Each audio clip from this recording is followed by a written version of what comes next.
Innovare l'offerta formativa, rafforzare il diritto allo studio e la reputazione internazionale di università e istituti coinvolti, oltre a consolidare relazioni con università europee. Venezia vuole essere sempre più città attrattiva per studenti e docenti da tutta Europa, lavorando per la trasformazione in campus universitario a cielo aperto. Un protocollo fra Comune di Venezia, Regione Veneto, le Università Veneziane Ca' Foscari e UAV, l'Accademia di Belle Arti, il Conservatorio Benedetto Marcello e la Fondazione Venezia Capitale Mondiale della Sostenibilità è stato sottoscritto alla sede municipale di Ca' Farsetti. È l'inizio di un percorso, una scelta politica sul futuro della città. Cioè noi investiamo sui giovani, vogliamo attrarre giovani talenti, giovani che non vogliono studiare, poi sperando, scommettendo che qualcuno di loro si fermerà a Venezia e diventerà veneziano.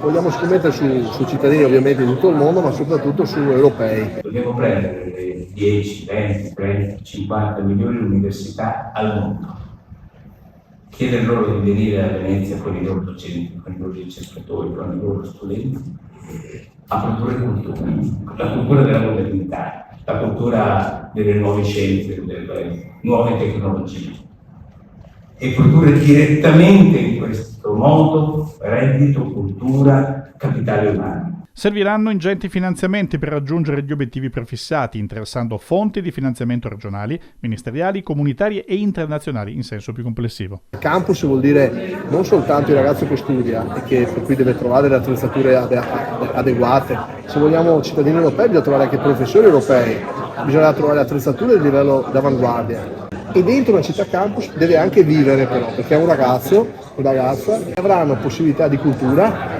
di dibattito culturale, di esposizioni culturali, ma anche possibilità di fare attività sportiva.